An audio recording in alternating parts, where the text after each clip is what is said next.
The reading today, in many ways, is really about how to pray, especially the second portion of it, which is the Bhagavad Gita. So often when this reading comes around, I spend my attention on the woman who touched Jesus, but today I'm going to start over there at the Gita, because it's sometimes the importance of that is missed, because the other story is so dramatic. A couple of years ago, Swami Kriyananda was diagnosed with several serious health problems. He had to have his gallbladder removed, and he also had stomach cancer, or cancer cells in his stomach. It hadn't advanced that. It hadn't gotten too bad yet.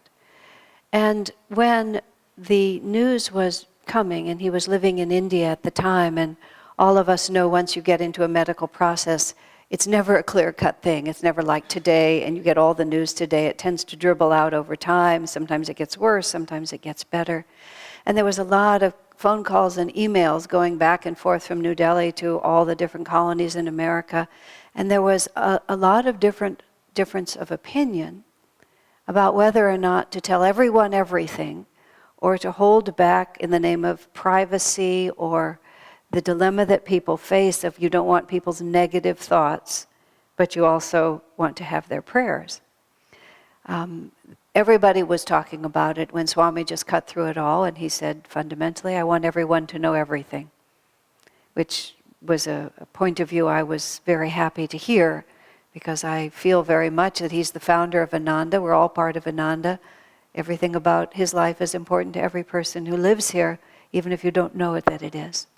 Well, of course, what that unleashed, naturally, was a torrent of prayers that began as these 24-hour vigils that I think we were running around the globe. That's how we did it. So that there was 24-hour prayer happening in different time zones, so that most people didn't have to stay up all night. Plus, many individuals became involved in praying for Swamiji, and he very shortly had an operation, and then the recover period, and all the time these prayers were going on. Now, what that involved was it got many people involved in the thought of praying for him. And the effect of that was really profound. And oddly enough, Swamiji said later he felt that that experience changed our community irrevocably.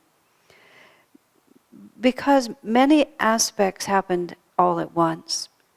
In the first place, there is this inclination when we are in the presence of someone whose spirituality we respect, and we have the idea in our mind that that person can give us something that we need, and we also may have very strongly in our mind the thought that we have nothing to give that person, the energy becomes very much of, please help me. And sometimes we even think that our humility is best expressed by, please help me. Why would I presume to be able to help you? I know in my experience of years of relating to Swamiji, in person, especially at the beginning when we lived in the same community that he lived in, I was often quite rude to him is actually the words that I have to come to, and quite inconsiderate.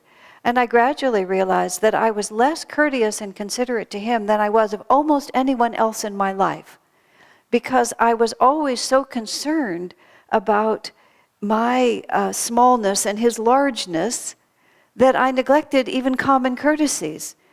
Just things that I would naturally do for anybody. Oh, you're feeling sick, here's a flower. Are you thirsty? Can I give you a cup of water? It was always this great sense of me is really the only thing I can think of. In the name of being humble, the only thought I ever had was me. Now, acting it out with him in person is just a tangible expression of what we often are like in our own inner relationship to God. Oh, Master, please help me. Oh, help me do this. Oh, God, do this for me. Oh, please, I'm just such a nothing. I'm having so much trouble. Please help me. But the thought form that we get into, the big two-letter, focus of our attention is me. What about me? What about me? And even though we're trying to be telling God, what we're really saying is, what about me? And that's not really what the spiritual path is all about. We tend to think, in fact, that the spiritual path is about my spiritual advancement.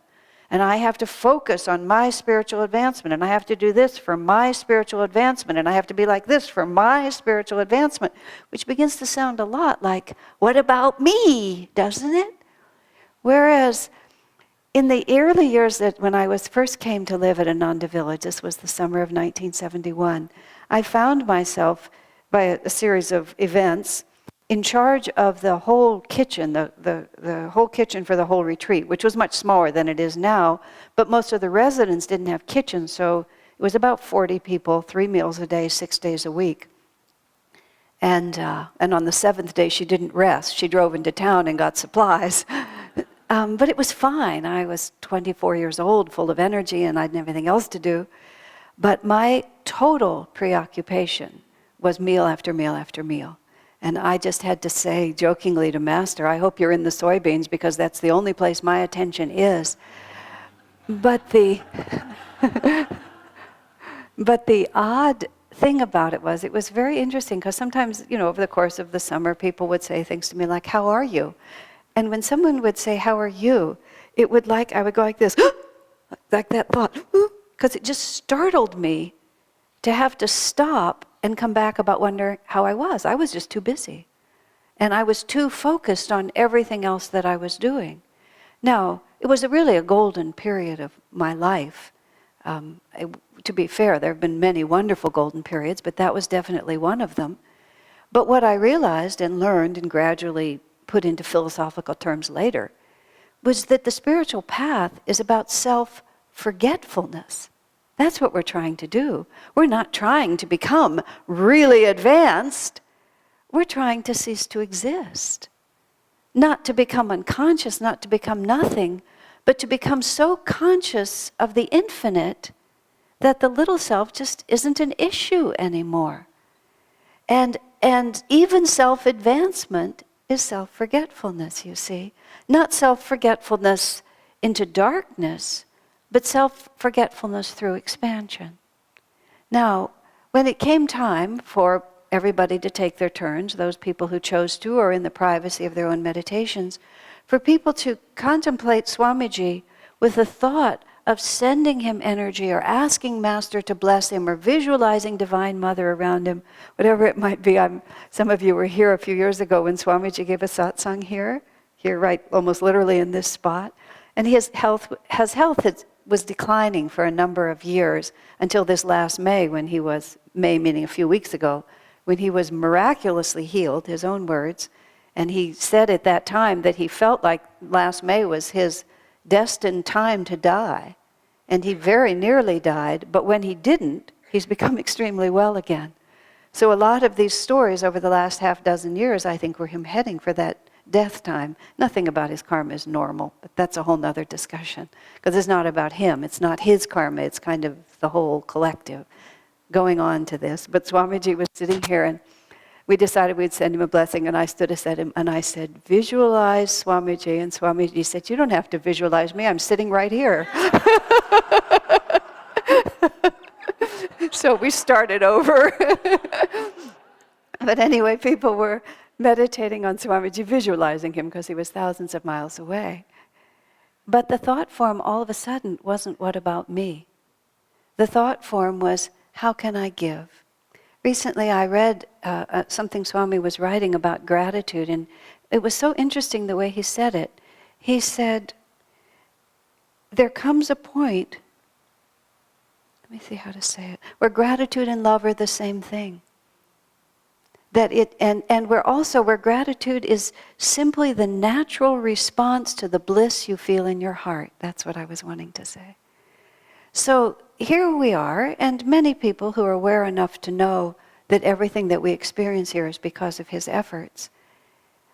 You start to meditate and this great sense of gratitude comes. Even if you've never met the man, any aspect of Ananda that you enjoy, you should thank him for.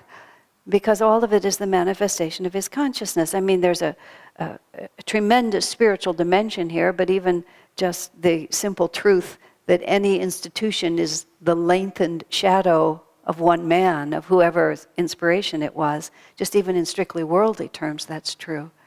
But in any case, when individuals began to contemplate him with gratitude and with giving, what happened was consciousness merged. You see? Because the thought was no longer, what about me? the me was moved slightly aside, and all of a sudden consciousness merged with the object of our devotion, of our communion.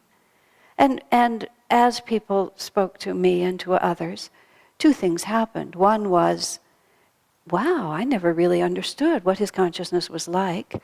I never understood that his consciousness is accessible, or I never really knew how to pray. And all of those things, you see, are really the beginning of true spiritual advancement, which is in such love and gratitude to contemplate the divine that the self is simply dissolved. And this is what the Gita is talking about here also, when it says, through constant worship, through constant thought of me, to merge with me. And this is also the story of the woman who touched Jesus' robe. You know, what was it that was going on in her consciousness? What was going on in her consciousness is moving toward the light, but moving toward the light with such a sense of communion with that light. Yes, she explained she was moved because she was ill, but many people were crowding around him and only she was healed. They don't explain in great detail in this part of the Bible. That's why the Gita is added to it. You know, it's just said that somehow she did something else, and it was her faith. Now, it can't have been the faith that said, you can take care of me, I know you can take care of me, I know you can. It had to have been something in which their consciousness merged, you see. And the answer to that is always this self-giving attitude, self-giving, self-offering, self-surrender, whatever words we call it.